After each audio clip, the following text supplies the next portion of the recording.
Hello and welcome back to Michael's Japan Diaries. Today I want to take the chance to talk a little bit about an issue that anyone who wants to come and stay in Japan for a longer period of time will need to face, which is finding a place to stay. This topic is like a huge deal and I obviously can't cover everything in a video like this, but I hope to be able to at least give you a couple of main pointers as to how you can find a place to stay and things to be aware of, and like the important facts about the situation.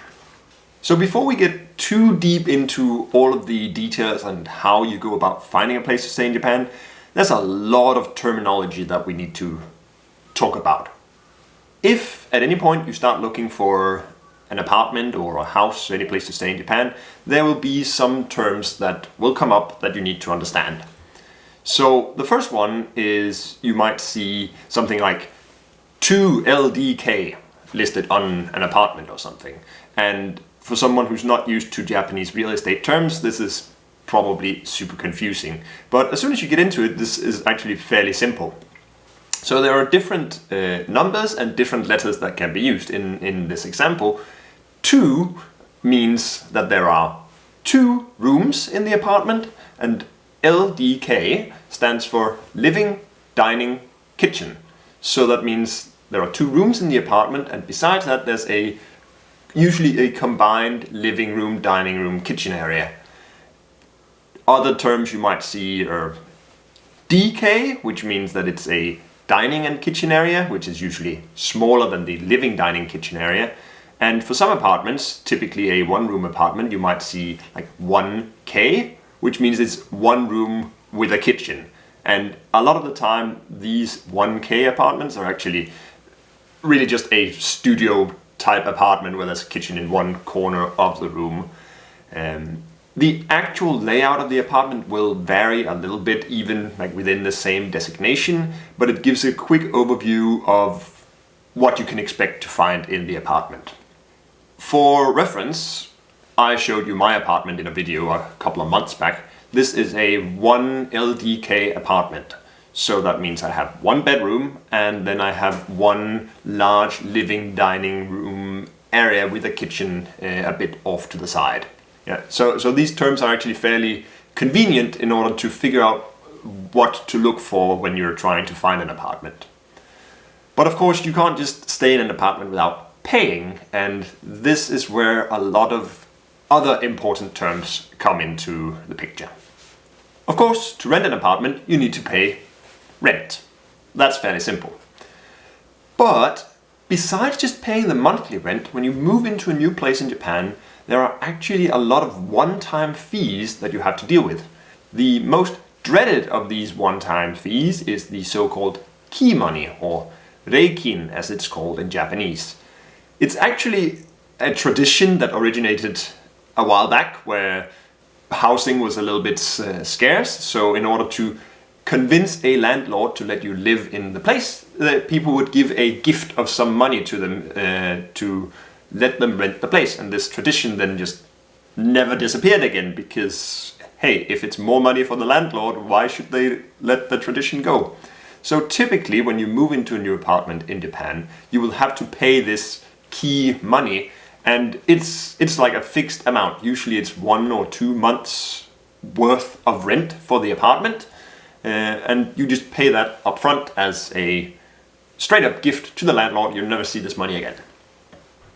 Besides that, there's also a deposit. There are different types of deposit, but usually it's like a security deposit called shikikin, which sometimes is refundable, sometimes is not refundable, but typically, when you move out of the apartment, money is taken from this deposit to cover any damages or repairs or cleaning when you move out. This is also usually in the range of 1 to 2 months rent. Like the actual distribution between the different fees is different between different landlords, different real estate agents, and like different locations in Japan, but typically 1 to 2 months rent again. On top of that, there's usually a brokerage fee for the real estate agent that sorts out the contract for you, which again is usually about 1 month's rent. So that's just the money you pay to the real estate agent for them to sort out the contract for you between you and the landlord. And the landlord might even be the real estate agent themselves, but there's still this brokerage fee involved. The fourth major fee that you will face is the fee for a guarantor company. This is usually required by a landlord as a guarantee that they can always receive their money. So basically, if someone is not able to pay their rent, there is a guarantor who will pay the money in their place, and then it's their job to contact the tenant and get the money from them. But a lot of people can't get a guarantor, so there are many guarantor companies, and many real estate agents will be able to provide a contract directly with a guarantor company. But that essentially means you pay a fee to this company, and then that company will essentially take the responsibility for paying your rent in the case that you cannot pay your rent. And typically it's half a month to 1 month's rent that you have to pay to this guarantor company.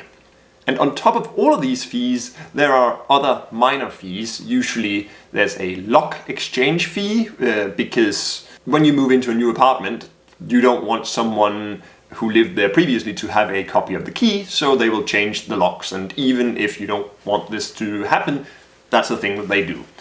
Sometimes there's a cleaning fee that's either at the end when you move out or when you move in. Sometimes, in both cases, there's a fee. There might be some insurance fee, like a fire insurance or various kinds of insurance depending on the property that you move into. There might be some disinfecting fees, like they'll involved in the cleaning, but sometimes they're split out in different smaller fees. So yeah, there are a lot of little different things, which means usually when you move into a new apartment in Japan, you can expect to pay upfront like 4 months rent or something in that range just for moving into the place. Oh, and another important thing that you will encounter when you look at Japanese apartments is the term jo. Japanese apartments are typically not measured in square meters or square feet. They are measured in jo, which is an old Japanese measurement which represents the size of a tatami mat. Usually 1 jo is about 1.8 square meters. So you might see on a floor plan that it says 10 jo, which means that that room is then 18 square meters. Usually on the website, when you browse for the apartment, it will also show the size in square meters of the total apartment, but on the floor plans they're usually written in jo. Oh, and of course we did all the talk about sizes of apartments and layouts of apartments. This also obviously comes with a price tag attached. And as with anywhere in the world, depending on which city you live in and which part of the city that you live in, prices will be different. In Japan, obviously the most expensive place to live in is Tokyo. Typically for a 1K, like a typical small studio style apartment, you can expect to pay around 100,000 yen in monthly rent. If you go to other cities, you might find cheaper apartments like 60,000, 80,000, and of course within those cities it also very much depends on where in the city you're living and how old the building is and all these kinds of things, but typically those are the price ranges that you can expect. Right, so everything we've covered up until now is what everyone faces when they have to move in Japan. The next topic is something that only concerns foreigners. Because coming to Japan as a foreigner and finding a place to stay is not easy. There are various reasons for this. There have in the past been cases where non-Japanese people have rented an apartment in Japan and then they're just gone. They don't pay their rent and then they go back to wherever they came from and the landlord cannot contact them and cannot get their rent. You would think this is a case for the guarantor company that I mentioned previously, but it has caused troubles for some landlords. Sometimes there will also be tenants that don't exactly treat the apartment well, so they cause some damage, or they might be a nuisance to the neighbors, or not generally following the customs of how people generally live in an apartment in Japan. And of course, this is not a problem that's limited to just foreigners. There are also a lot of Japanese people who are not exactly great tenants. But because of language barriers and cultural differences, a lot of the time Japanese landlords will simply say, we don't accept foreigners. So that's a way for them to avoid these kinds of problems. It's not because they don't want foreigners, it's because they want to avoid problems. And they cannot often easily deal with these problems if the person is a foreigner, and that's why the foreigners will often just be rejected straight out. I faced exactly the same problems when I moved here to Fukuoka a couple of months back, when I had to find a place to stay. Several of the landlords or real estate agents that I contacted, when I saw a listing online, I was like, hey, I would like to rent this place. Some of them would just straight up not respond to me. Some of them would be like, oh, you have to speak Japanese to rent this apartment, which I didn't, because that's the reason that I came to Fukuoka, to learn Japanese. And sometimes, this is not an issue I personally faced, but sometimes they will make up some excuse like, oh, we're worried that you cannot figure out how to sort the trash, or these kinds of things, just to turn you down without directly saying, we don't want you because you're a foreigner. So it is really, really difficult, if you are a foreigner, to actually find a place to stay. And this brings me to my next point, which is, how do you then go about actually finding a place to stay? So there is a website that I used to browse for apartments, a Japanese website called Sumo, and I will show that to you in just a moment. It's really good for getting an overview of what kinds of apartments there are, and obviously there are tons of filters, so you can search for exactly what you want, and then you can contact the landlord or real estate agent through the website. But considering all the issues that I mentioned with being a foreigner, you might actually benefit from trying to find a real estate agent that is specifically open to foreigners. So the city you want to move to, say you want to move to Fukuoka, I would just simply search for real estate agent Fukuoka or rental apartment Fukuoka, something like that, because then you will find English language websites, and if you can find a real estate agent that has an English language website or specifically advertises something in English, chances are they are going to be more open to foreigners, and you will avoid some of these really annoying problems that there might otherwise be. Anyway, to get a brief idea of how this website works, I will just show that to you now. Right, so this here is the main Sumo website. I will be navigating it in Japanese for the sake of example, but it's probably easier if you use a browser that will allow you to translate it into, say, English. You'll see on the left here there's a map of Japan, which I find the easiest way to navigate to what I want. So let's have a look at what's available down here in Kyushu.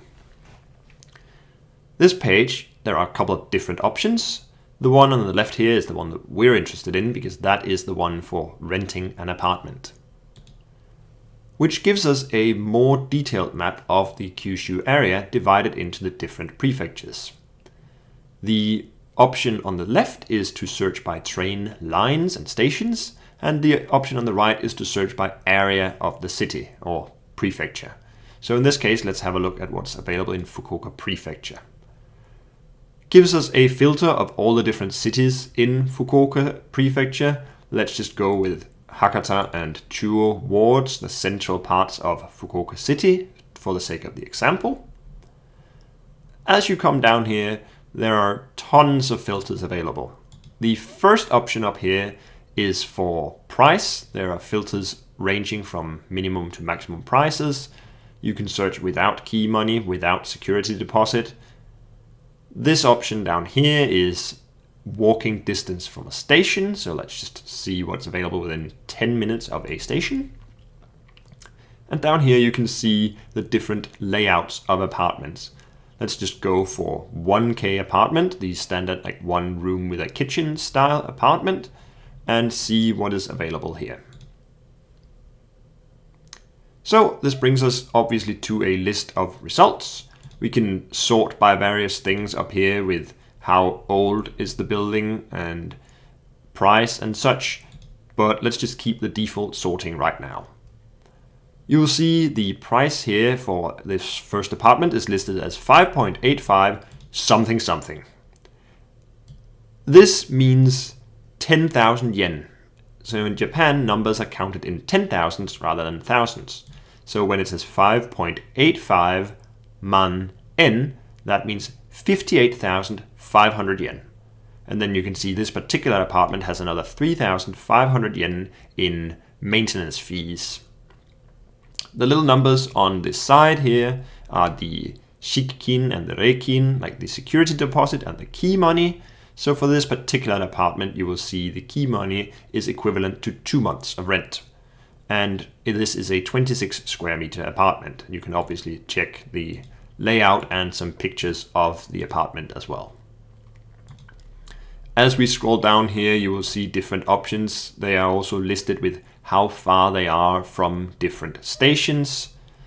And just for a quick look down through these prices here, we can see that in the relative center of Fukuoka City, one of these standard 1K apartments will run you about 60,000 yen in monthly rent.